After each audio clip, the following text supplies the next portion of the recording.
automated bidding strategy, which is the maximize.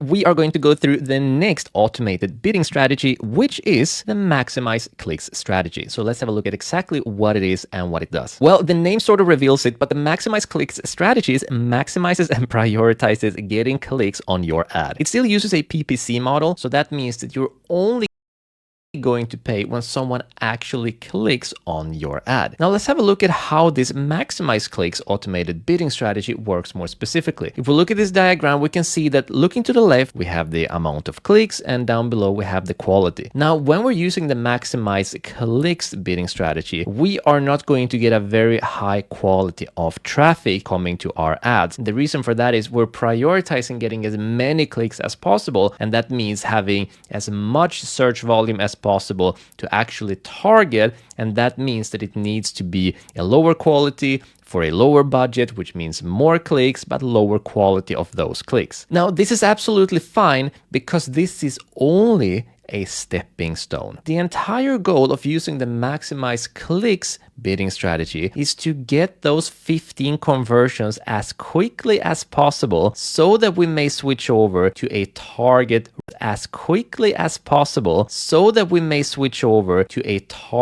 ROAS. Find our break-even point by learning what our profit margin is, put our target ROAS at that break-even ROAS point, and then run the ad and see, can I actually get conversions and sales at this break-even point? If so, let's increase it. Can I start making profit? Yes. If so, let's scale the budget. But let's not get ahead of ourselves. The maximize click strategies allows you to get a lot of clicks, which means you get a lot of data very quickly. But the end goal is still to get those 15 conversions as quickly as possible. Now, we're doing this in order to train the algorithm so that it can learn more about our business, our products, and who our audience is. Because the more the algorithm learns about us, the better the audience is going to be, the less money we have to pay for the results. So when we start off with maximize clicks and we look at the algorithm skill, yes, we are training the algorithm to get us clicks. But again, if we go ahead and we focus on purchases from the very beginning, that is, we prioritize the target ROAS rather than maximize clicks, nothing is going to happen because Google has no data whatsoever on who is actually interested in our product specifically. But once it has at least 15 conversions, 15 purchases within the last 30 days, it has a pretty good idea roughly who our audience is, which means that we can start training the algorithm to say, hey, get me sales. And then we just keep training it to get us more and more and more sales. So understand that when you're starting out, you're brand new on Google Ads, we are going to start out with maximize clicks first of all, in order to get those first 15 conversions,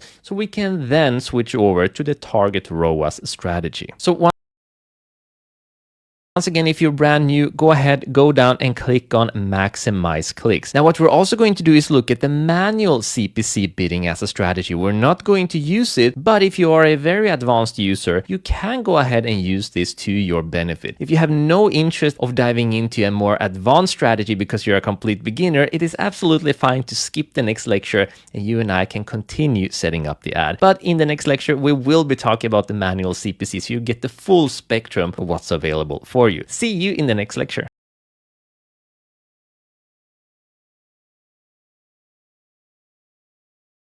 Welcome back. In this lecture, you are going to be learning about the manual CPC as a bidding strategy. Now, this lecture is primarily going to be for you who is very knowledge hungry or you who is an advanced user. Now, being an advanced user might mean that you have a lot of data, even if you have a brand new Google Ads account. But if you are completely new and all of this feels very confusing, you should stick with maximize clicks and you can move on to the next lecture. But if you're very knowledge hungry and you want to learn how everything works, then stick with me and I'll show you how this bidding strategy works as well. Now, we've been updating this course for many years, and if you've been with us and you've seen the previous versions of this course, you'll know that we've spent a lot of time doing keyword research, entire sections with tons of lectures on keyword research, on bidding strategies, primarily for the manual CPC, looking at the search volumes, looking at the different costs, trying to maximize exactly how we should be bidding for every single keyword. And today, things have changed. Most of the keywords are completely automated. Even if they aren't, they are intent-based rather than exact. And manual CPC has become quite weak in comparison to many of the automated bidding strategies like target ROAS. So Google Ads has truly changed. With that said, what exactly is manual CPC? Well, manual CPC is when you set a max cost per click that you're willing to pay. So of course, Google uses the PPC model, pay per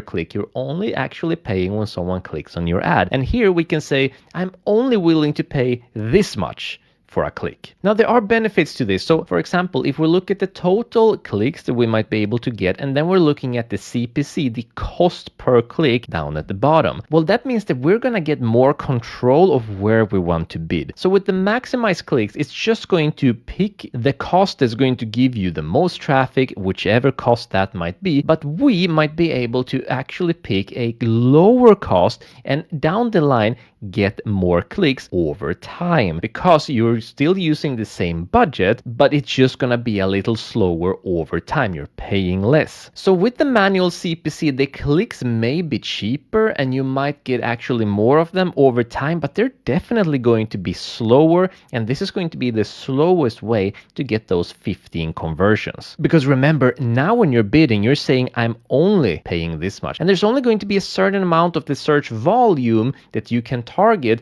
when you set a much lower cost. So with maximize clicks, you might be paying more, but you're going to get more clicks faster because you're always going to go for all the clicks that is always going to be available. Whereas here you're more going to be limiting your budget, but that also means that it's going to be a lot slower, but over time it might get cheaper. Now, just to show you, when I recently ran a brand new campaign and I used the maximize clicks bidding strategy, then for the first day I paid $0.33, that's 33 cents, in order to get 31 clicks. But already the next day, and that's already a pretty decent level to be starting out with, but already at the next day I'm getting 357 clicks for $0.03. That is 3 cents. So we're getting a lot more clicks and it's already 10 times cheaper. Why? Because we are letting the algorithm work its magic by not limiting the budget. Remember, when we're setting a max cost that we're willing to bid for the click, that also means that Google's algorithm can't target as many people, it's not able to learn quite as quickly, and that means that the progression is going to be much slower. So once again, it might be cheaper,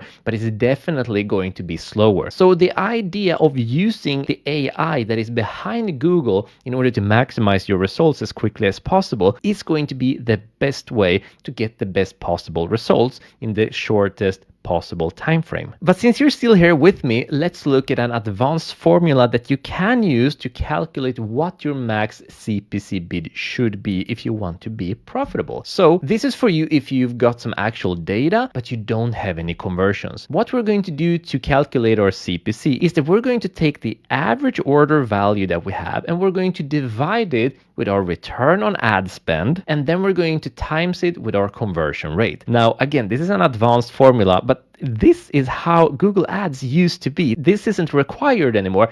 This is known as advanced, and just a couple of years ago, this was known as standard. So things have really changed. At any rate, this is the formula. So let's take an example. Let's say that we have a conversion rate of 2%, and we have a break-even ROAS of 200%. That is a break-even ROAS of 2. And our average order value is $100. Well, that means that we're first going to take our average order value and divide it with the ROAS. So that's 100 divided with 200 equals 0.5. Then we're going to times that 0.5 with the conversion rate, which is 2%. So we're going to write 0.5 times 2, not 0.02, but times 2. You write in the actual number of the conversion rate. And that is going to give us a break-even CPC bid of $1. So that means that if we're bidding for $1, we will be breaking even, given all of the data that we have and the conversions that we can expect from there. If we're paying less, we're more likely to be profitable. If we're paying more, we're not going to be profitable, etc. Now remember, even if you're an advanced user, I still recommend starting off with maximize clicks in order to train the algorithm faster to get those clicks so you can get those 15 conversions, because the end goal is the target ROAS. That is where the magic really happens. That is where you really scale your shopping campaigns. And for that, you need 50 conversions within the last 30 days. Well done. So I'm going to set maximize click here, and I'm not going to set a maximum cost per click bid, because then again, that would be the same as doing a manual CPC. I'm going to go down and we are going to be talking more about the budget in the next lecture. Hope you're still with me and having just as much fun. See you in the next lecture.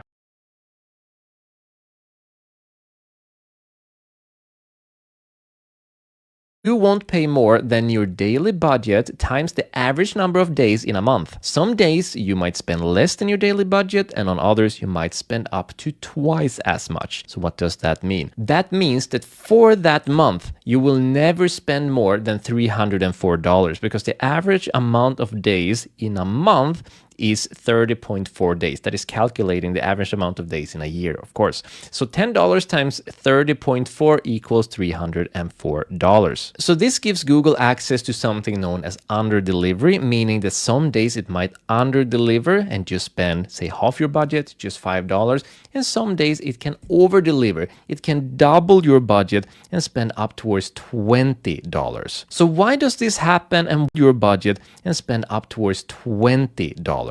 So why does this happen, and when will this happen, and why